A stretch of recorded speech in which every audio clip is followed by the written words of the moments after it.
ঝড় এলো এলো ঝড়, আম পর কাঁচা আম পাকা আম টক টক মিষ্টি, এই যা এলো বুঝি বৃষ্টি। আসসালামু আলাইকুম, আমি আফরোজা চলে আসলাম আমার চ্যানেল থেকে। যখনই আচার দিব চিন্তা করি এবং কাঁচা আম কিনে আনি, তখনই শুরু হয় এই বৃষ্টির জ্বালা। বৃষ্টির জ্বালায় রোদে আম শুকিয়ে সুন্দর করে আচারও দেওয়া যায় না। তাই আমি রোদে দেওয়ার ঝামেলা ছাড়াই কিভাবে টক মিষ্টি ঝাল আমের আচার তৈরি করবেন সেটাই বানিয়ে দেখাবো। আর এটা কিন্তু পরীক্ষিত, দেখবেন যখনই আম কিনবেন আচারের উদ্দেশ্যে তখনই দেখবেন আকাশ মেঘলা হয়ে গেছে এবং রোদ নাই। তো আমি এই কথা চিন্তা করে যতবার আমি এই বিপদে পড়েছি এই কথা চিন্তা করেই আমি আচারটা তৈরি করেছি। তো রোদে দেখানো ঝামেলা ছাড়াই কিভাবে টক মিষ্টি ঝাল আমের আচার তৈরি করা যায় সেটাই আমি আজকে আপনাদেরকে করে দেখাবো। তো চলেন শুরু করে দিই টক মিষ্টি ঝাল আমের আচার। আসসালামু আলাইকুম। আমি আমের আচারের আগেও আমার চ্যানেলে দিয়েছি, এখন আমি আবার দিচ্ছি। মানে ওইটা আমি একভাবে করেছি, এটা আমি আরেকভাবে করব। আপনাদের যেই মেথডটা মানে পছন্দ হবে, যেই নিয়মটা আপনাদের ভালো লাগবে আপনারা সেই নিয়মে করবেন। তো আমি আম সম্পর্কে কিছু কথা বলি। আম যখন আপনার আচারের জন্য আম কাটবেন, অবশ্যই আমটা আস্ত ধুয়ে নেবেন, পরিষ্কার করে নেবেন, মুছে, যাতে আমের গায়ে কোনো পানি না থাকে, কাঁচা পানি মুছে তারপরে কেটে নেবেন। তো আমি আম ধুয়ে পরিষ্কার করে কেটে নিয়েছি, 4 টুকরা করে নিয়েছি। একটা আম 4 টুকরা করেছি, আমগুলো হাইটে একটু ছোট ছিল, এই কারণে আমি একটাকে 8 টুকরা করিনি, 4 টুকরা করেছি। আপনাদের যেরকম ভাল লাগে ওরকম করবেন। তো আমি টক মিষ্টি ঝাল আচার করব। তো চলেন পাশে থাকেন, আমি শুরু করি আমার টক মিষ্টি ঝাল আমের আচার। তো আমি একটা পেন চুলায় তুলে দিলাম। যারা আমাকে ফলো করে বা আমার ভিডিও দেখে তারা জানে যে আমি আচারের সময় আচার তৈরি করতে কখনো কাঁচা তেলটাকে বেশি হিট করি না, তেলটাকে আমি পুরাই না, তেলটাকে আমি অর্গ্যানিক রাখতে চেষ্টা করি। এটা আপনারাও চেষ্টা করবেন, কারণ সরিষার তেল না, আপনি যদি অলিভ অয়েলও হিটে আনেন তখন কিন্তু তার গুণগত মান নষ্ট হয়। আপনারা যদি না জেনে থাকেন এটা জেনে নেবেন। আর সয়াবিন তেলের তো কথাই নাই, সয়াবিন তেলে আচার হয় না, কিন্তু তারপরে বলছি সরিষার তেলটা আমরা এটা ঘানি ভাঙা তেল আনি, কিন্তু তারপরেও আমি চেষ্টা করি তেলটাকে হিট না দিতে। এই জন্য আমি একটু অল্প তেল দিব, আমি তেল পরে বোতলে দিব, অল্প একটু তেল দিলাম। আর এর মাঝে আমি দিয়ে দিব শুকনা মরিচ, 2টা শুকনা মরিচ আমি একটু ছিঁড়ে দিয়ে দিচ্ছি। 2টা শুকনো মরিচ আমি একটু ছিঁড়ে দিয়ে দিলাম। আমি এখন এর মাঝে দিয়ে দিব একটু 5 ফোড়ন, আস্ত 5 ফোড়ন। এর মাঝে আমি দিয়ে দিলাম একটু আস্ত 5 ফোড়ন, এগুলো আস্ত দিয়েছি, গুঁড়া না। 5 ফোড়নগুলো আমি একটু ভেজে নেব।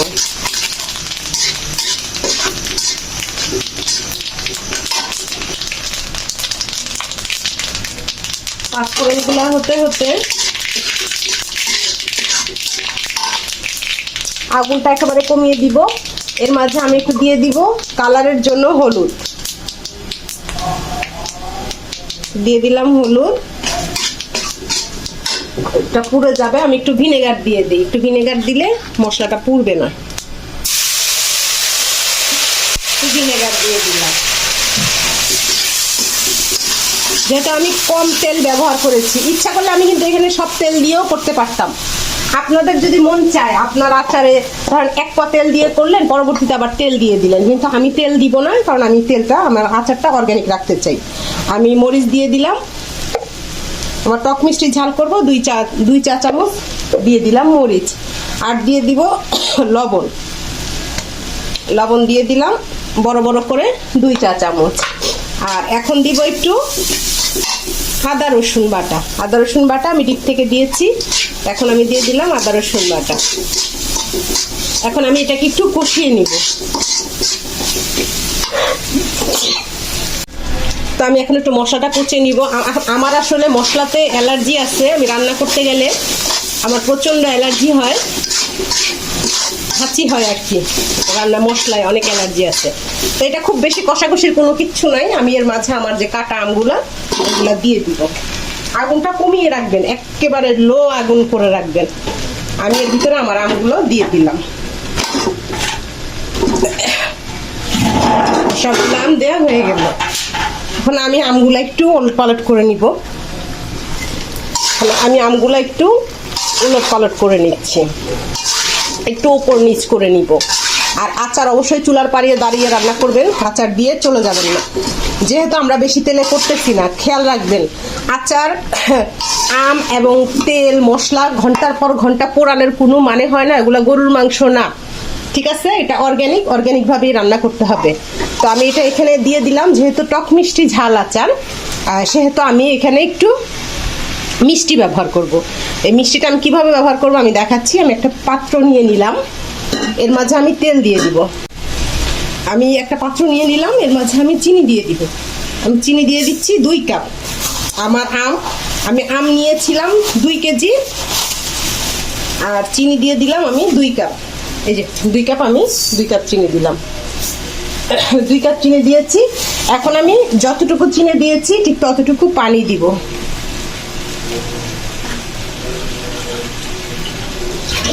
এই যে আমি চিনি যতটুকু দিয়েছি পানিটা ঠিক ততটুকুই দিতে হবে।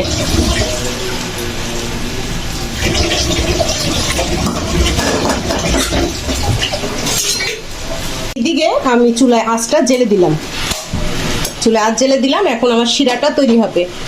আর এইদিকে আমি আমটা, ওইদিকে শিরা তৈরি হোক, আমি আমটা একটু উপর নিচ করি। এভাবে করে একটু উপর নিচ করতে থাকি।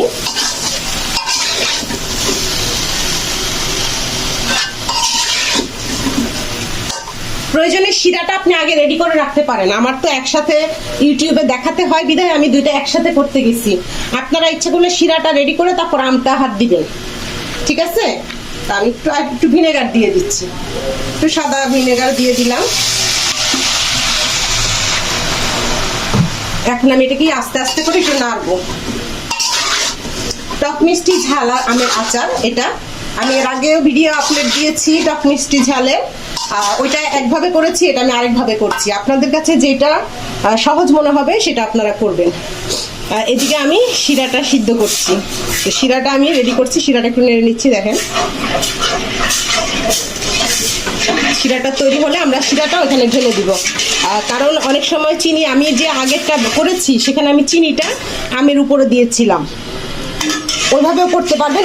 ওইরকম করলে আমটা একটু নরম হয়ে যায়, একটু গলে গলে যায়। তো ওইটাও আমরা দুভাবেই পছন্দ করি। তো আপনারা ইচ্ছে করলে ওটাও ব্যবহার করতে পারেন। আর এটা আমরা শিরাটা দিব, কারণ কাঁচা আচার করলে আমার ভিডিওতে টক আমের আচার কাঁচা সম্পূর্ণ দেয়া আছে। আমরা যদি কাঁচা আমের আচার তৈরি করতাম সেক্ষেত্রে আমাদেরকে মশলা মাখিয়ে বোতলে ভরে তেল দিয়ে রোদে দিয়ে দিলেই হয়ে গেল। কিন্তু যেহেতু আমি টক মিষ্টি ঝাল করব, সেহেতু আমাকে চিনি ব্যবহার করতে হবে। আর চিনিটা ব্যবহার করলেই আচার নষ্ট হওয়ার চান্স বেড়ে যায়, চিনিতে যদি পানি থাকে। এই কারণে আমরা চিনির পানিটা শুকিয়ে নিব। চিনির পানিটা সম্পূর্ণরূপে আমরা শুকিয়ে শিরা তৈরি করে শিরাটা আমরা এই কড়াইতে দিয়ে দিব, ঠিক আছে? আমি কিন্তু এই আমের আচারের আঁচ একেবারে লোতে রেখেছি। আমার শিরাটা তৈরি হোক, তারপর আমি শিরাটা দিয়ে দিব।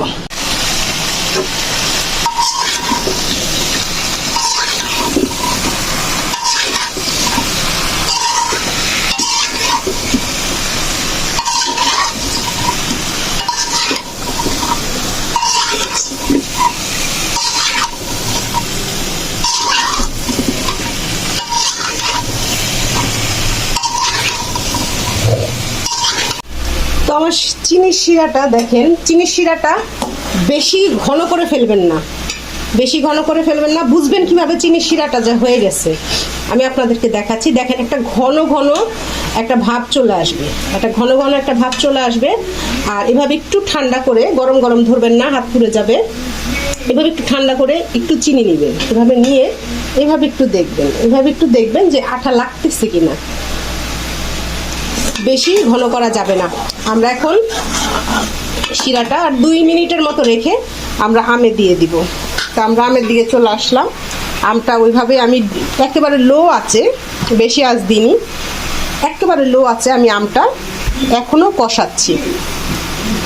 আপনারা ইচ্ছা করলে আগে শিরাটা রেডি করে রাখতে পারেন, পরে আমের মধ্যে দিবেন। এই যে আমটা সুন্দর করে কষাচ্ছি। এখন দেখেন, আমি আপনাদেরকে একটা কথা বলি, আমার আচার কিন্তু ইউটিউবে কারো আচারের সাথে মিলবে না। আমি একটু অর্গানিক ওয়েতে আচার তৈরি করি। এটা আমি প্রথম থেকেই বলে আসছি যে আমি একটু অর্গানিক ওয়েতে আচার তৈরি করি। কোনো রকম প্রিজারভেটিভ, কোনো রকম ফরমালিন, কোনো রকম মেডিসিন আমি আমার আচার ব্যবহার করি না। আর কিভাবে আচারটা ফ্রেশ রাখা যায় সেই দিকটা আমি চিন্তা করি। ইচ্ছা করলে কিন্তু আমি এটা তেল দিয়ে তেলে ইচ্ছা করে কষাতে পারতাম, কিন্তু প্রয়োজন নাই। আমার তেলটা আমি হিটে নিব না। মোট কথা আমি আমার তেলটা হিটে নিব না। তেলটা যাতে ভালো থাকে, তেলটাকে আমি যাতে ফ্রেশ রাখতে পারি, সেই কারণে আমি তেলটা হিটে নিব না। এখন আমি শিরাটা যে রেডি করছি, শিরাটা আমি এখন দিয়ে দিব। আমি একটু নেড়ে নিই, উপর নিচ করে নিই। আর উপর নিচ হয়ে গেছে। এখন আমি শিরাটা, এই যে শিরাটা, এখন আমি এই যে শিরাটা দিয়ে দিচ্ছি। এখন আমি চুলার আঁচটা একটু বাড়িয়ে দিব। আমার এতক্ষণ কিন্তু চুলার আঁচ খুব কমানো ছিল, এখন কিন্তু আমি চুলার আঁচটা ভালো করে দিয়ে দিলাম। আমি কিন্তু এখন চুলার আঁচটা বাড়িয়ে দিলাম, ঠিক আছে? তো আপনি যতক্ষণ শিরা দিব না ততক্ষণ কিন্তু এটা আস্তে আস্তে আমরা কষাবো, কিন্তু যখন আমরা শিরাটা দিব তখন কিন্তু আমরা আগুনটা একটু বাড়িয়ে দিব, ঠিক আছে? এখন আমরা এটাকে একটু আবার একটু নাড়াচাড়া করব যাতে শিরাটা টেনে আমের ভিতরে ঢুকে যায়, ঠিক আছে? আমি কাঁচা চিনি দিয়েও করে দেখাইছি। এখন আমি শিরা করেও দেখাইলাম। আপনারা যেটা যার সুবিধা মনে হয় করতে পারেন, এমনকি দুভাবেই করতে পারেন। শুধু যে ওইভাবেই করতে হবে কোনো সমস্যা নেই, দুভাবেই ট্রাই করতে পারেন। তো আমি এখন এইভাবে নেড়ে চেড়ে সুন্দর করে যাতে চিনি শিরাটা পুরা শুকিয়ে যায় সেদিকে আমি একটু খেয়াল করব। আমি এইভাবে নাড়ছি, আপনারা খেয়াল করেছেন আমি কিন্তু এখনো মশলা দিই নাই। একটু পাঁচফোড়ন দিয়েছি কষানোর সময়, কিন্তু আমি এখনো কিন্তু মশলা দিই নাই। এখন কি বলতে পারবেন মশলাটা আমি তখন কেন ব্যবহার করি নাই? আসলে মশলার সেই একই কথা বারবার বলবো, মশলাটা এইখানে যে মশলাগুলো আমরা ব্যবহার করি এগুলা মানে বেশি কষাকষি করে এগুলো ফ্লেভার নষ্ট হয়ে যায়। যে কারণে আমি মশলাটা খুব একেবারে যখন দেখবো চিনি শিরাটা একেবারে শুকিয়ে আসছে তখন আমি মশলাটা দিয়ে দিব, ঠিক আছে? এই জন্য আমি মশলাটা দিই নাই। আমি এখন চিনিটা শুকাচ্ছি, অনেকটাই প্রায় চিনিটা শুকিয়ে আসছে। এখন আমি মশলাটা দিয়ে দিব আমার, ঠিক আছে? এখন আমি দেখাচ্ছি আমি মশলা কতটুকু দিয়েছি। এই যে আমি গুঁড়া করে নিয়েছি, আপনারা ইচ্ছা করলে বেটে নিতে পারবেন। বাটার সময় অবশ্যই ভিনেগার দিয়ে বাটি ব্যবহার করবেন না, আচারে কোনো রকম পানি ব্যবহার করবেন না। আমি সরিষা নিয়েছি আপনার 1/4 কাপের 1 কাপ, মেজারমেন্ট কাপের 1 কাপের 4 ভাগের 1 কাপ, মানে 1/4 কাপের 1 কাপ। আর পাঁচফোড়নও নিয়েছি 1/4 কাপের 1 কাপ। আমি দুইটা মশলাই আমি এখন দিয়ে দিলাম। এখন আমি এটা সুন্দর, আমি সরিষা দিলাম, সরিষা দিয়েছি, দুইটা সরিষায় মিক্সড করে দিয়েছি। এখানে কোনো সিঙ্গেল সরিষা না, সাদা সরিষা এবং কালো সরিষা দুইটাই আমি মিক্সড করে দিয়েছি। আচ্ছা, তো আমি এখন সুন্দর করে মশলাটার সাথে মিশিয়ে নিচ্ছি।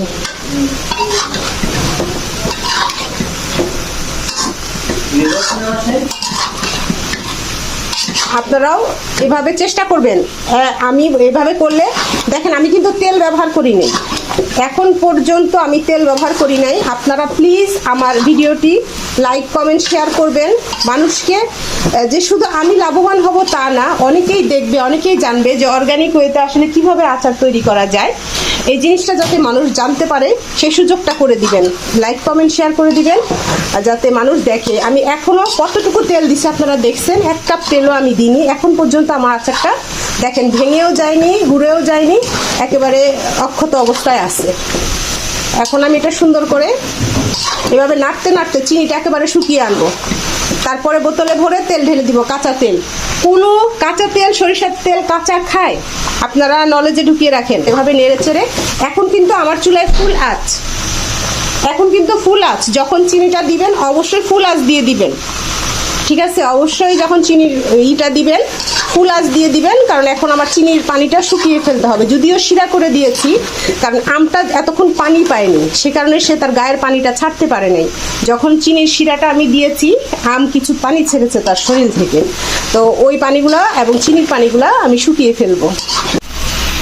তো আমি এভাবে রান্না করে নিলাম। এই যে দেখেন আমার চিনি, এখন চিনি পানিটা দেখতে পাচ্ছেন শুকিয়ে কীরকম হয়েছে। চিনির পানিটা একেবারে শুকিয়ে যাচ্ছে, একেবারে হিট। এটা চুলায় দিয়ে অবশ্যই চলে যাবেন না প্লিজ, এটা চুলায় দিয়ে চলে যাবেন না। চুলার পাড়ে দাঁড়িয়ে দাঁড়িয়ে নেড়ে নেড়ে পানিটা শুকাতে হবে, ঠিক আছে? দেখেন আমি শুধু নেড়ে নেড়েই করছি, এখন পর্যন্ত একটা আমও ভেঙে যায়নি। শিরা করে দেওয়ার কারণে আমটা ভেঙে যায়নি। এখন আমার এই নাড়তে নাড়তে আমটা সিদ্ধ হয়ে গেছে। আর চিনিটা আস্তে আস্তে যখন আমরা রোদে দিয়ে দিব তেলে ভরে, চিনিটা এখন আমের গায়ে লেগে গেছে, তখন আস্তে আস্তে চিনিটা আম নিয়ে নিবে। তো এইভাবে সুন্দর করে আমার দেখেন আর নাই পানি, একদম পানি শুকিয়ে গেছে। এখন আমি এটা নামিয়ে ফেলবো, পরবর্তীতে জারে ভরে সরিষার তেল দিয়ে দিব। তো আপনাদেরকে আমি অনুরোধ করব যে আপনারা অবশ্যই যদি দেখেন যে আমার কাজে কোনো নতুনত্ব পাচ্ছেন, তাহলে অবশ্যই আমাকে কাজ করার সুযোগ করে দিবেন। আমাকে অন্যেরও উপকার হবে, কারণ কেউ যদি অর্গানিক ওয়েতে আচার তৈরি করতে চায়, সেও শিখলো। তো আপনারা অবশ্যই আমাকে লাইক কমেন্ট শেয়ার করে দিবেন এবং আমার চ্যানেলটি সাবস্ক্রাইব করে দিবেন। আর নতুন নতুন ভিডিও পাওয়ার জন্য বেল আইকনটি বাজিয়ে দিবেন। ঠিক আছে, দেখছেন এখন আর এক ফোঁটা পানিও কিন্তু নাই। এই যে দেখেন এখন আর এক ফোঁটা পানিও নাই। আমি এইভাবে এখন আমি আমার চুলাটা অফ করে দিব। আমি কিন্তু শিরা দেওয়ার পর থেকে সম্পূর্ণ ফুল হিটে রান্না করেছি, আপনারা কিন্তু ভালো করে শুনে রাখেন। শিরা দেওয়ার পরে আমি সম্পূর্ণ ফুল হিটে রান্না করেছি, মানে চিনি শিরাটা শুকিয়ে নিয়েছি। আপনারাও একই কাজ করবেন, শিরা দেওয়ার পরে এটা ফুল হিটে রান্না করে চিনি শিরাটা শুকিয়ে নেবেন। আমার আচারটা ঠান্ডা হয়ে গেছে, আমি এটা ঠান্ডা করে বোতলে ভরে রেখে দিব। এখন একটা কথা বলি, এভাবে আচার বানিয়ে সারা রাত ভরে রেখে দিবেন। রেখে দিলে অনেক সময় দেখা যায় কি, এই শুকনো আচার থেকে আবার কিছুটা পানি ছেড়ে দেয়। তখন আপনারা চুলায় ফুল হিট দিয়ে পানিটা আবার শুকিয়ে নেবেন। তারপর সরিষার তেল দিয়ে, মানে মোট কথা যখন আপনি বোতলে ভরবেন তখন যাতে আচারের গায়ে কোনো রকম শিরা বা পানি না থাকে, এটা খেয়াল করবেন, মেক শিওর করবেন যাতে পানি বা শিরা না থাকে। আর এভাবে করে বোতলে ভরে রেখে দিবেন। এখন আমি একটা জার শুকনো করে পরিষ্কার করে নিয়েছি এবং এর মাঝে ঠান্ডা আচারগুলো এক এক করে সব আচার দিয়ে দিব। দেখেছেন আমগুলো একেবারে আস্তে আস্তে রয়েছে। এভাবে আমি সবগুলো আম আচারের মধ্যে দিয়ে দিব। এখনও আমি তেল ব্যবহার করিনি, সবগুলা আম আচারের মধ্যে বোতলের মধ্যে দিয়ে তারপরে আমি তেল ব্যবহার করব। আমার সবগুলো আম বোতলের ভিতর দেওয়া হয়ে গেছে। এখন একটা টিস্যু নিয়ে, আমি যখন বোতলে আমগুলো দিয়েছি তখন বোতলের গলায় আচারগুলো লেগেছে। তো একটা টিস্যু দিয়ে, তেল দেওয়ার আগে কাজটা করবেন, একটা টিস্যু দিয়ে সুন্দর করে বোতলের চারদিক শুকনা করে মুছে নেবেন, যাতে কোনো রকম আচারের মশলাগুলি বা কোনো রকম ময়লা লেগে না থাকে। মুখটা ভালো করে পরিষ্কার করে নেবেন। তো আমি সুন্দর করে পরিষ্কার করে নিলাম। এখন আমি যেটা করব সেটা হচ্ছে, এখন আমি এর মধ্যে সরিষার তেল দিয়ে দিব, একেবারে সরিষার তেল, ঘানি ভাঙা সরিষার তেল আমি এর মাঝে দিয়ে দিব। এখন আমি তেলটা দিয়ে দিলাম, আপনারাও একই কাজ করবেন। একেবারে সম্পূর্ণ কাঁচা সরিষার তেলটি আমরা এখন দিয়ে দিব। আস্তে আস্তে দিব, এগুলো আস্তে আস্তে করে নিচে চলে যাবে, একবারে তেল দিতে যাবেন না, এটা কিন্তু আস্তে আস্তে নিচে নামবে, কারণ বোতলটা অনেক বড়, আস্তে আস্তে নিচে নামবে। তো আমার বোতলে তেল দেওয়া হয়ে গেছে, দেখেন ভিতরে ভিতরে তেল। আর এই আচারগুলো একেবারে আস্ত আস্ত, এগুলো যখন বর্ষাকালে বা গরমকালে, যেই কালেই বলেন না কেন, খিচুড়ির সাথে ডাল ভাতের সাথে এই আচার কিন্তু খুবই মজা লাগে। তো আমার ভিডিওটি যদি ভালো লেগে থাকে তবে আমার চ্যানেলটি সাবস্ক্রাইব করে দিবেন এবং নতুন নতুন ভিডিও পাওয়ার জন্য বেল আইকনটি বাজিয়ে দিবেন। আর অবশ্যই বাসায় তৈরি করে অর্গানিক আমের আচার, টক মিষ্টি ঝাল তৈরি করে খাবেন। খুবই মজাদার, খুবই সুস্বাদু, এবং আপনার পরিবারের সদস্যদের সাথে বা ফ্রেন্ডদের সাথে ভিডিওটি শেয়ার করবেন, কারণ অথেন্টিক অর্গ্যানিক আচার স্বাস্থ্যের জন্য খুবই উপকারী, এবং উপকারী ব্যাকটেরিয়ার মান অক্ষুণ্ণ রেখে আচারগুলো তৈরি করা। এই আচারের পুষ্টিগুণ কিন্তু অন্যান্য আচারের থেকে 100 গুণ বেশি। দেখেন দেখতে কত সুন্দর লাগছে, আস্তে আস্তে একেবারে। এগুলো যখন আস্তে আস্তে রোদে থাকবে এভাবে, আমরা আচারটা এখনই খাবো না, আমাদের 1 বছরের আচার আরেক বছর যায়। এটা আমরা একটু সময় করে আচার একটু সময় নিয়ে মজা দিয়ে খেলে আচারটা ভালো লাগে। তো এগুলো আরও সুস্বাদু হবে, আরও ভালো লাগবে খেতে। সবাই ভালো থাকবেন। আসসালামু আলাইকুম।